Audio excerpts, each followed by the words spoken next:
Well, I want to talk about some of the cool things that you can do with this. As you know, I'm in agreement with you. I don't think anybody should put all of the money that they have in this, but when you think about it as a diversifier within your portfolio, I would argue, as I think you guys would, right? You want to trade options, you want to trade futures, you want to use all the tools that are at your disposal. DeFi and crypto is just another tool. And so if you were to say, I don't know what the arbitrary number is, but 5% of your portfolio, less than that, whatever it is, you want to put that into crypto. To me, it's not just putting that into something like a long Bitcoin position. It's taking this multi-strategy approach where of that 5%, maybe I want 50 basis points in this DeFi activity. I want 2% in a liquidity pool, whatever it might be. And you can construct a position that I think has a lot of asymmetry embedded in it. It's definitely uncorrelated most of the time. And you have, a lot of ways that you can generate some yield when you put it together like this. And so I want to talk about decentralized staking here today. Okay. Maybe you'll find this interesting. Maybe you won't. We'll see. We've talked about this previously back in May. And when we looked at this, there was certainly a lot of activity that's going on. You've seen the size of what we're talking about here increase by about 25% since then. So there's more participation here. But just for a little bit of background, we talked about liquidity pools last week. We're talking about staking here. If you're not familiar with what staking is, that term's used pretty loosely to apply to a variety of activities. But what we're talking about on this show today is really specific to Ethereum. But you can stake crypto on a blockchain as long as it's a proof of stake blockchain. The biggest, Bitcoin, is not. It's proof of work. We don't need to get into the details, but you can become a validator, and as a validator, you are going to earn rewards. So in the same way that you, as a miner on a proof of work blockchain, such as Bitcoin, you receive rewards for mining, you receive rewards for validating transactions, for securing the blockchain here. And those rewards are in the form of the underlying cryptocurrency that's native to that chain. So when you think about Ethereum, it's ETH, which is that native cryptocurrency. And you have an economic incentive then as a staker to maintain the health of the network. You want to act truthfully. You're not going to lie. You're not going to allow for invalid transactions because you're going to get slashed. It's going to hurt the price, or not the price, but it's going to hurt your position and the value that you have in there. So there's no reason that as a staker, you wouldn't, you wouldn't participate with integrity. So that said, a little bit of background. There's a few ways that you can stake. We're going to talk about decentralized staking, but of the three main ways that you can do this, you can run your own validator node. This requires 32 ETH, so there's a high capital requirement. It's a little bit more technical, but as a result, you're going to generate higher rewards. There's no intermediary. There's nobody that's taking a piece of that to perform this service. And if we could jump to just the next slide, you could see kind of what I'm talking about here. The other way that you could do this is just use an exchange. Use Coinbase. You can hold ETH and you can stake it with Coinbase. You're going to get a yield. You don't really have to do anything, but that yield right now is closer to 3%. The third thing that you can do, and this is what we're talking about, is decentralized staking, where you retain control of your cryptocurrency. You're going to use a DeFi protocol. It's going to give you more flexibility as well. And this is often referred to as liquid staking, because while you are staking your crypto, you get a derivative token that is equal to... Has value that fluctuates too, or is it stays stable? It's going to be pegged one-to-one, at least in theory, is pegged one-to-one versus Ethereum. So if I'm staking Ethereum, when I go through that process through this protocol, I receive a liquid derivative token that can then be used across DeFi, which is what I want to get into here. And so there's a little bit more on the next slide just relating to that. But all you have to do is you connect your wallet to protocol, stake your ETH. It's very simple, very easy to do this. You receive this liquid derivative token. That token, as long as you hold it, is going to accrue rewards. So you generate yield, but it can then be used across other DeFi protocols. On the next slide, this is how you would do this. And this is something that you can do in the next release of the tastycrypto wallet. We have the ability to connect to all these applications. So we've shown some of this already, showed some of this last week. But you simply just connect your wallet. You have to own the underlying token. So in this case, you have to own Ethereum. you go to the protocol, and we're going to talk about a couple of the protocols that exist and how you can do this in a second. But you're entering a number, you're clicking a button, and then you're connecting, you're receiving this token, you're staking, and you're generating those yields. If you want to unstake, you just go back to the protocol, kind of do the reverse process. So it's very, very easy to do this, which is my point. And so if we if we jump to the next slide here, we generate the next slide. There's two main decentralized liquid staking protocols that exist, and Lido is by far the biggest. This accounts for 85% of the market. This is where, when you look at all of the staking activity that's going on in Ethereum, this protocol is number one. Second to that is Coinbase. So about 30% of all of the ETH that's staked on the network is going through this decentralized protocol, which is Lido. And that equates. How does some customer do that? They can't. You can't do this with us.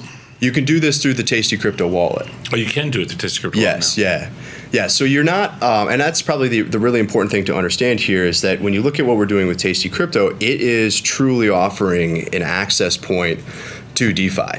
It is that way that you can now pull in some of these activities, if you choose to diversify your portfolio. Again, not saying you should do this with. But if risk-free rates are 5%, why is 3.7% APR interesting? That's a great question. So if we just jump to. Glad you asked. Yes, I was ready for that one. What I think is interesting about this is that, yes, 3%. What is this? A yield for ants? Trying to pull a little Zoolander there. Mm-hmm. When you have this staked ETH token that is one-to-one pegged to ETH, you can now use this elsewhere to generate more yield or to continue to participate. I think the best way to look at this would be if you had a relationship with a bank and you had a big equity position, and that bank allowed you to borrow against the equity position while the equity position still received dividends. But then with that capital that you were borrowing against the equity as collateral, you went out and did other things. So you're leveraging your dividend is what you're to put into stocks. Yes, you are. This is a way where you can hold Ethereum. Presumably you're bullish in the first place. You can stake that Ethereum, generate the yield associated with staking, which is going to be in more of the cryptocurrency, but you have some added liquidity, and you can choose to do with that what you wish. You can lever it up. You could take the staked ETH token and you could put that into a liquidity pool. You could borrow against it for whatever reason, and you can go out and you can participate in other DeFi activities. So there's not a ton, I suppose, that you could do with this, but it gives you this added layer of flexibility where if you want to stake, and 3% is variable. So it's lower than it has been, certainly compared to where treasuries are. It's not very attractive, but it's much more attractive in an environment where, if you just think a couple of years ago, we had 14 trillion in negative yielding debt. That changed very, very quickly. And so less attractive, but if this is something you're interested in, this is how you would do this, and this is where you get the added flexibility versus just using a staking service such as Coinbase. Not trying to knock Coinbase or anything, but you don't have the same kind of flexibility or liquidity that exists in DeFi here. And this is one of the reasons, again, why DeFi is often referred to as kind of money blocks or Legos, because you can string these activities together in a way that you can create these kind of larger synthetic yields that exist. I get that. I just don't understand why somebody would take the risk in DeFi for less than risk-free rates. It doesn't make any sense to me. There is risk. There is risk. I'm not saying that it's like, I don't think this is anybody's nest egg type risk, but it's not the U.S. Treasury. It's definitely not the U.S. Treasury. And there is risk. I'm not sure that risk really materializes at the protocol level here.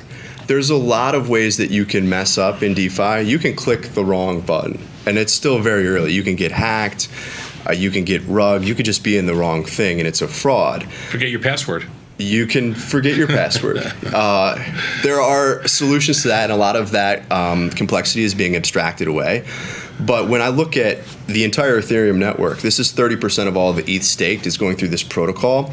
It is decentralized. I think there's a couple thousand validators that are. I think it's cool. I understand all that. I think everything is cool. I just don't understand how a marketplace can trade with risk with legit, fraud risk or with legit outside risk that you don't have in a risk-free environment could trade under? Yeah. Well, I look at this as, you have your long ETH, so your yield here, again, is presumably on the upside. You're going to start to see this increase in price. Like, that's the only reason you begin to do this in the first place. If we're just comparing this to the Treasury, you're just saying it's really just basis reduction. It's like covered call. yeah, this is like, what else can you do with it? Yeah, right. What else can you do? If you don't want to participate in the system, go buy Apple stock. But Apple stock is risky versus the U.S. government. No. too. I understand. If you're just talking about it just to generate money on your money, yeah. Like I would never buy ETH to stake it. Okay. But I should stake the ETH that I have. Yes, and if you wanted to do that, of the few ways that you could do it, this is the way that you have a little bit more flexibility with. How much liquidity is there? Is it unlimited liquidity right now? What do you mean? Sorry, what do you mean by that? Once you basically stake your ETH, if you wanted to reverse the trade, does it cost anything to reverse the trade? You're going to pay a network fee just to interact with that. What percentage is that? It's going to be very small. It'll be obviously a smaller percentage the larger the amount of capital is. Right. But let's say it's $10 to interact with this thing. That's it. Okay. Right. And it's liquid all the time, right? Yeah. This is. When I look at the Lido protocol. It's 85% of the liquid staking market. Liquid staking, when you look at DeFi, is the biggest category. It's Sure. $24 billion. Lido has paid out $852 million in rewards. That's variable too. But this is 30% of all ETH that's staked is going through Lido right now at a 3.7% APR. And that's going to change. Got it. So in terms of liquidity, there's $17 billion that's being staked on Lido currently. Got it. So Lido, again, of the 24 billion is 17. Who owns Lido?